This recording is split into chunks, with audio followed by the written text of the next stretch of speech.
नमस्कार, मैं Y D Vajpayee IAS पाठशाला ऑनलाइन क्लासेस में आपका स्वागत है। आज मैं कुछ नए विषय पर चर्चा करने जा रहा हूँ। कई स्टूडेंट्स अक्सर क्लास में कहते हैं कि सर मुझे याद नहीं रहता, मैं भूल जाता हूँ, बहुत जल्दी भूलता हूँ या जल्दी याद नहीं होता। तो आज मैं एक ऐसी जादुई टेक्निक्स आपको बताने जा रहा हूँ। आज मैं आपको एक ऐसा नुस्खा या कह सकते हो ऐसे कुछ ट्रिक्स बताने जा रहा हूँ। मैं दावे के साथ कहता हूँ अगर आपने इनको आजमाया तो आप देखेंगे 15 से 1 महीने के अंदर आपकी मेमोरी पावर कई गुना बढ़ जाएगी। बहुत ही ज़बरदस्त तरीका है जो मैं टेक्निक्स बताने वाला हूँ। ये साइंटिफिक तरीके से प्रूव्ड है और बहुत ही ज़बरदस्त। आप इसे कह सकते हो एक जादुई टेक्निक जो आपके दिमाग की एनर्जी को बढ़ा देगी, जो आपकी मेमोरी पावर को बहुत कई गुना बढ़ा देगी और आपकी याददाश्त, आपको याद करने की क्षमता, आपको जल्दी याद करने की पावर, सब कुछ बहुत बेहतर होगी। ठीक है, तो आज हम शुरुआत करते हैं मेमोरी पावर की। यहाँ पे हम बात आपसे करना चाह रहे हैं मेमोरी पावर बढ़ाने के क्या तरीके हो सकते हैं। देखिए, मेमोरी पावर बढ़ाने के कुछ तरीके हैं, कुछ ट्रिक्स हैं और ये ट्रिक ऐसी हैं अगर आपने इनको वास्तव में 100% फॉलो किया तो हम आपको दावे के साथ कह सकते हैं कि आपकी मेमोरी पावर बहुत स्ट्रांग हो जाएगी और बहुत अच्छे से याद करने में सक्षम होंगे। जो स्टूडेंट्स सिविल सर्विस में तैयारी करते हैं, IAS, PCS, लोअर PCS, समीक्षा अधिकारी या एक दूसरी परीक्षाओं की भी तैयारी करते हैं तो उन्हें जबरदस्त स्ट्रगल करना होता है, जबरदस्त कंपटीशन को फेस करना होता है। तो ऐसी स्थिति में उनका निश्चित तौर पे जरूरी है कि उनके पास मेमोरी स्ट्रांग हो, बहुत अच्छा दिमाग उनका हो, ज़्यादा से ज़्यादा याद कर सके और ज़्यादा देर तक याद कर सके और जल्दी याद हो सके। तो हम लोग एक ऐसी जादुई टेक्निक्स पे बात करने वाले हैं और देखते हैं कि कैसे हम अपने दिमाग को इम्प्रूव कर पाते हैं। आइए देखिए, अगर आप अपने मस्तिष्क को तेज करना चाहते हैं, अपनी मेमोरी को स्ट्रॉन्ग करना चाहते हैं तो आपको निम्न बताए जो हम यहाँ पे स्टेप्स आपको दिखाई दे रहे हैं बोर्ड्स पर, उनको फॉलो करना होगा।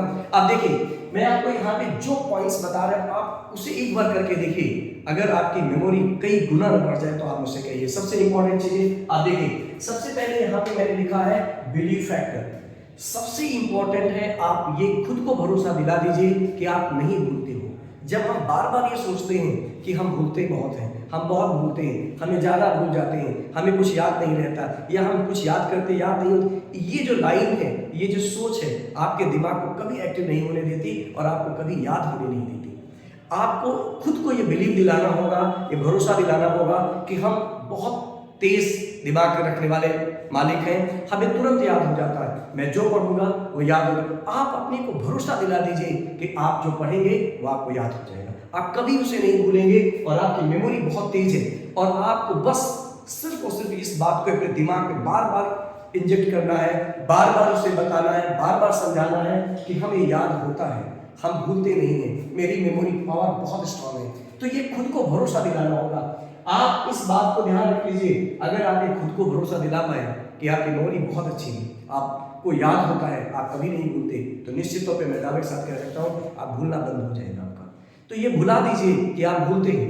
आप मान के चलिए कि आपको सब कुछ याद होता है। जब तक आप अपने दिमाग को गाइड करते रहेंगे कि आप भूल जाते हो, आपको याद नहीं होता, तब तक आप याद नहीं कर सकते। सबसे पहला स्टेप, खुद को भरोसा दिलाइए कि हम याद कर लेते हैं, मेरी मेमोरी बहुत अच्छी है, मुझे तत्काल में याद हो जाता है।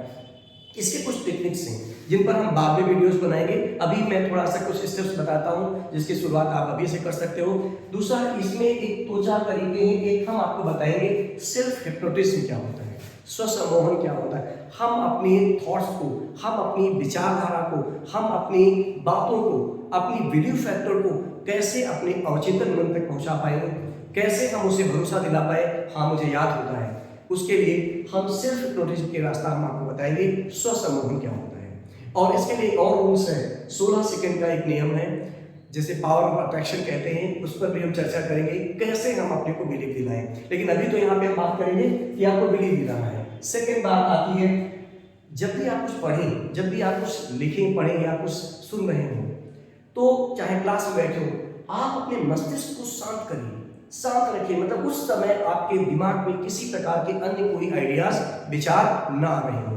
आप अपने मस्तिष्क को शांत रखिए, यानी कि दिमाग को एकाग्र बना लीजिए। अगर आप अपने दिमाग को एकाग्र बनाने में सक्षम हो गए तो दावे के साथ कहता हूँ आपकी मेमोरी बहुत स्ट्रांग हो जाएगी। और एकाग्र बनाने के लिए कुछ तकनीकें हैं जिनमें से मैंने यहाँ पे सिर्फ अभी एक लिखी है, मेडिटेशन। मेडिटेशन का मतलब ध्यान करना। ध्यान का मतलब आप शांत बैठ करके अपने एक बिंदु पर या आप कहीं भी अपने दिमाग को एक जगह एकाग्र कर सकते हैं, शांत कर सकते हैं थोड़ी देर के लिए। और ये एक प्रैक्टिस है जिससे आप अपने दिमाग को शांत करने में सक्षम हो जाएंगे। मेडिटेशन बहुत इंपॉर्टेंट है हमारे मस्तिष्क की शक्ति को बढ़ाने के लिए। अगला स्टेप आता है पढ़ते समय स्वयं से प्रश्न करें। ये बहुत ही इंपॉर्टेंट है। अक्सर आपने देखा होगा, आप कोई पजल्स देखे या सपोज करिए कोई चित्र आपके दिमाग में बना है, आपके पास कोई चित्र सामने बना हुआ है और आपसे कहा जाता है कि आप इस चित्र को देखिए, तो आप उस चित्र को एक बार, दो बार, तीन बार देखते हैं। खूब अच्छे से देखने के बाद आपसे कोई पूछे कि जो यहाँ फोटो लगी थी, पिक्चर लगी थी, उस फोटो के सबसे नीचे लाइन लिखा क्या था? सिर्फ एक ही लाइन लिखी हो और उसने कहा उस फोटो में नीचे लिखा क्या था, तो आपने कहता, आपको लगता है अरे ये तो मैंने देखा ही नहीं, मैंने ध्यान नहीं। क्यों? क्योंकि आपने उसे कई बार पढ़ा है, उसके बावजूद भी आपने कभी अपने दिमाग को किसी चीज विशेष पर लगाने का प्रयास नहीं किया, इसलिए आपको वो याद नहीं होता। आप कोई किताब पढ़ रहे होते, सपोज करिए आप पृथ्वी के बारे में पढ़ रहे हैं, आप पृथ्वी के बारे में पढ़ते चले जाते हैं, एक बार, दो बार, तीन बार पढ़ते हैं। आप कभी भी देखिए, कई बार टेस्ट में या परीक्षा में कोई क्वेश्चन आता है और उसको उस चैप्टर को आपने कई बार पढ़ा है, फिर आपको लगता है ये तो मैंने ध्यान ही नहीं दिया। तो वो मुद्दा यहाँ पे ये है कि आपको वो याद नहीं होगा, आप उसे पढ़ नहीं पाएंगे तब तक जब तक उस क्वेश्चन पेपर थ्योरी को पढ़ते समय आप स्वयं से प्रश्न नहीं करें। आप अपने आप से पढ़िए, पृथ्वी की आकृति कैसी है, इसकी आकृति कैसी है, ये क्या होता है, वो क्या होता है, ऐसे कैसे। आप थ्योरी को पढ़ते समय बार बार क्वेश्चन रेज करें, अपने दिमाग में लॉजिकल तरीके से उस पर ही क्वेश्चन बनाएं और पढ़ते समय क्वेश्चन बनाते रहेंगे तो निश्चित रूप मान लीजिए वो विषय आपका बहुत अच्छे तैयार हो जाएगा, चीजें आपको बहुत अच्छे से याद हो जाएंगी। तो उसे बार बार पढ़ें और उसमें क्वेश्चन अपने आप जनरेट करें और उस क्वेश्चन को जनरेट करने के बाद आपका दिमाग खुद उस चीज को पकड़ने का प्रयास करेगा जो क्वेश्चन बन रहा है या जो हो सकता है। हर वो संभावित क्वेश्चन आप अपने दिमाग से पढ़ते समय उस पर करें तो आपका दिमाग उन चीजों को पकड़ने का प्रयास करेगा जो काफी महत्वपूर्ण हो सकते हैं। अगला है इमेजिनेशन और या विजुअलाइजेशन जिसे करें, विजुअलाइज करना। मैंने कई बार क्लास में भी बताया और मैं आपको बता रहा हूँ यहाँ पे, विजुअलाइज करने का मतलब होता है आप खुली आंखों से, आंख बंद करके नहीं, आपने जो चैप्टर पढ़ा है, आपने जो कुछ भी पढ़ा है उसे खाली शांत होकर के खुली आंखों से उसको पूरा विजुअलाइज करिए। वो पूरी पिक्चर अपने आंखों के सामने से एक रील के रूप से गुजारिए कि आखिर आपने पढ़ा क्या क्या था। आपने सपोज करिए आप इतिहास पढ़ते हैं तो इतिहास की उन सारी घटनाओं को जो चैप्टर आपने अभी पढ़ा हाल ही में, उसकी सारी घटनाओं को अपने आंखों खुले आंखों से अपने सामने से गुजारिए। ये हुआ था, फिर उसके बाद ये, फिर हमने ये पढ़ा किताबें, फिर ये, इसके बाद पूरी पिक्चर्स, इमेज यानी कि उसका इमेजिनेशन करिए या उसे विजुअलाइज करिए और उसे पिक्चराइजेशन फॉर्म में आपके दिमाग में एक बार उसे रील के रूप में गुजारने का प्रयास करें। और अगर आप ऐसा करने में सक्षम हो जाते हैं तो आपकी मेमोरी पावर कई गुना बेहतर हो सकती है और आपको याद करने की क्षमता आपकी बढ़ जाएगी। तो चीजों को विजुअलाइज करने पर अपनी आदत सुधारें। अगला है दाएं और बाएं मस्तिष्क में सामंजस्य स्थापित करना। एक बात मैं आपको और बता दूं, आप सब लोग जानते होंगे कि हर व्यक्ति के दिमाग में एक मस्तिष्क है, उसके दो भाग हैं, एक दायां मस्तिष्क, एक बायां मस्तिष्क। अब आप यहाँ पे ध्यान से देखेंगे, जो हमारा दायां मस्तिष्क और बायां, जब हम किसी एक मस्तिष्क के भाग को बहुत तेज करते हैं या उस पर फोकस करते हैं तो भी हमारा दिमाग बहुत प्रॉपर नहीं हो पाता।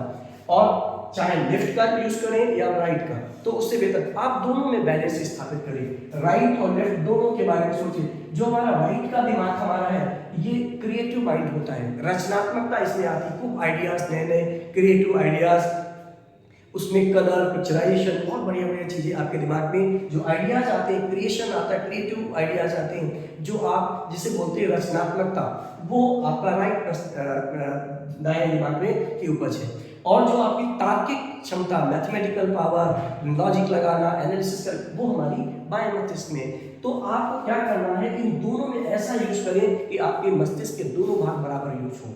हम लोग कई बार पढ़ते हैं कि हम मस्तिष्क का एक 1%, 10% ही यूज कर पाते हैं। उसका पीछे कारण यही है कि हम अपने मस्तिष्क को प्रॉपर उसका दोनों पार्ट को बराबर यूज नहीं करते। आप हमेशा विजुअलाइज करें, इमेजिनेशन करें, पिक्चराइजेशन करें तो आपका, या नए नए आइडियाज के बारे में चिंतन करें तो आपका राइट मस्तिष्क काम करेगा। और तार्किक तरीके से मैथमेटिकल एक्टिविटीज में, लॉजिकल एक्टिविटीज में अगर आप दिमाग लगाएंगे तो आपका बायां मस्तिष्क स्ट्रॉन्ग होगा।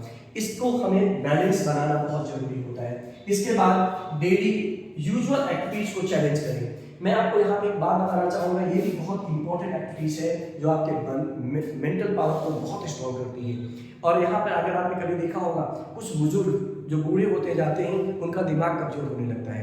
उसके पीछे फैक्टर्स ये होता है कि वो डेली यूजुअल जो एक्टिविटीज हैं इतने अभ्यस्त हो जाते हैं, बस वही उनका सिस्टम हो जाता है, और तो दिमाग आपका कुछ इनोवेशन नहीं कर पाता। आपको करना यहाँ पे क्या है, आप अपने जो दैनिक एक्टिविटीज हैं, जो आपकी दैनिक क्रियाएं हैं, जो भी आप दिन में काम करते हैं, जैसे भी करते हैं, उसको चैलेंज करें। चैलेंज करने का मतलब उसको चुनौती दें, आप उसको उल्टा करने का प्रयास करें। अगर आप दाएं हाथ से खाना खाते हैं तो कोशिश करिए कभी कभी बाएं हाथ से खाना खाने का। अगर आप दाएं तरफ से कोई चीज देख करते हैं तो बाएं हाथ से करने का प्रयास करें। अगर आप सपोज करिए अपना पुस्तक अगर आप सीधी करके पढ़ते हैं तो कभी उल्टा करके पढ़ने का प्रयास करिए। कुछ पजल्स सॉल्व करने का प्रयास करिए। ऐसी कुछ जैसे पजल्स होती हैं, कुछ तार्किक खेल होते हैं या कुछ गेम होते हैं, उनको करने का प्रयास करिए जो आपके दैनिक एक्टिविटीज में शामिल नहीं है। आप अपनी चीजों को उल्टा, कभी कभी आंख बंद करके आप कुछ चलने का प्रयास करें, आप आंख बंद करके कुछ ढूंढने का प्रयास करें, जो आपकी चीजें जैसी आप हमेशा करते रहे उससे कुछ उल्टा करें। आप अपना सुबह दैनिक एक्टिविटीज में ब्रश बाएं हाथ से कर सकते हैं, खाना खाने के लिए बायां हाथ यूज कर सकते हैं, किताब पढ़ने के लिए उल्टा किताब पढ़ सकते हैं, या कोई भी एक्टिविटी ऐसी करें जो आप डेली तौर पे करते हैं उससे हट के करें। तो जब आप ऐसा करते हैं तो आपके माइंड में स्ट्राइक जाती है, अरे ये तो वो उसके लिए नयापन होता है, और जब नयापन होता है तो दिमाग आपका उस चीज के लिए, उसको सीखने के लिए क्या करता है, वहां पर ब्लड सर्कुलेशन बढ़ता है, दिमाग पर बल पड़ता है, और दिमाग में एक अजीब सी बिजली खोजती है जो आपके मेमोरी पावर को बढ़ाने के लिए बहुत इंपॉर्टेंट। मैं आपको यहाँ बताना चाहूँगा, आप अपने डेली जो यूजुअल एक्टिविटीज हैं उसमें थोड़ा सा चेंजेस करें, उसको बदलें, कुछ नया करने का प्रयास करें, और ऐसी एक्टिविटीज से आपका दिमाग पर एक बल पड़ता है और वो आपके कुछ नया सीखने के लिए एक्टिव होता है। उसके दिमाग के न्यूरॉन्स में कुछ अलग चेंजेस आते हैं और जो आपके मस्तिष्क की पावर को बढ़ाने के लिए बहुत महत्वपूर्ण साबित हो सकती है। अगला हम एक चीज यहाँ पे और बताने वाले हैं, इन सब के साथ साथ देखिए ये सब चीजें बहुत इंपॉर्टेंट है आपके मस्तिष्क की पावर को बढ़ाने के लिए। इनके साथ साथ आप जैसे कहते हैं कि स्वस्थ खाएं, स्वस्थ रहें, तो हेल्दी खाएं और हेल्दी रहें का भी आपके लिए बहुत इंपॉर्टेंट है। जब तक आपका खान पान भी हेल्दी नहीं होगा तब तक आपके मस्तिष्क को उतना पावर नहीं मिल पाएगी, और जब पावर नहीं मिलेगी तो उसकी कार्य क्षमता थोड़ी मंद होगी, धीमी होगी, तो मेमोरी पावर जाहिर सी बात है अपने आप कम हो जाएगी। इसके लिए आपको क्या करना है, आप सुबह डेली अपना एक्सरसाइज करने का प्रयास करें, दौड़ें, रनिंग बहुत इंपॉर्टेंट होता है ब्लड सर्कुलेशन को मस्तिष्क तक पहुंचाने के लिए। गहरी सांसें, आप अपने दैनिक गतिविधि है उसमें आप देखें, आप जब भी कोई काम करें थोड़ी गहरी सांसें लें, और गहरी सांस लेने से हमारे मस्तिष्क को अतिरिक्त ब्लड सप्लाई होती है जो सामान्य स्थिति में नहीं होती, और इससे हमारे मस्तिष्क को एनर्जी मिलती, पावर मिलती है, और वो न्यूरॉन्स हमारे और सक्रिय और एक्टिव होते हैं। सबसे इंपॉर्टेंट इन सभी चीज़ों में मैं आपको एक चीज़ बताना चाहूँगा, मस्तिष्क को तेज करने का सबसे इंपॉर्टेंट जादू, सबसे महत्वपूर्ण शक्ति है, वो है खुद को भरोसा दिलाना। अपने भरोसा कर लीजिए कि मुझे याद होता है और मैं बहुत जल्दी याद कर लेता हूँ, मैं भूलता नहीं। जब तक आप अपने पे भरोसा नहीं करेंगे तब तक काम नहीं चले। बार बार जब आप ये कहते हो कि मैं याद नहीं होता, बार बार जब ये सोचते हो कि मुझे याद नहीं होता, तो आपके दिमाग में उतने सिग्नल्स जाते हैं और दिमाग उसी तरीके से काम करना शुरू करता है। जैसे जैसे सिग्नल्स आप अपने दिमाग को देते हैं, आपका दिमाग उसी प्रकार से एक्टिविटीज करता है। तो आज हम आपसे ये बताना चाहेंगे, इसमें और भी बहुत सी चीज़ें होंगी, हम आगे की क्लासेस में आपको बताएंगे। स्वसम्मोहन क्या होता है, 16 सेकंड का नियम क्या है, या लेफ्ट और राइट मस्तिष्क में बैलेंस कैसे करते हैं, कैसे आगे करें। लेकिन अभी बेसिक चीज़ें मैंने आपको बताया कि अगर आप इन चीज़ों को इम्प्रूव करते हैं या इन पर कुछ एक्टिविटीज अपनी फिर से शुरू करते हैं, तो मैं दावे के साथ कह सकता हूँ आपकी मस्तिष्क की पावर, मेमोरी पावर कई गुना बढ़ जाएगी और आप बहुत अच्छे स्टूडेंट बन जाएंगे। अपनी कंपटीशन में आपका परफॉर्मेंस कई गुना बढ़ जाएगा। थैंक यू आज के कार्यक्रम के लिए।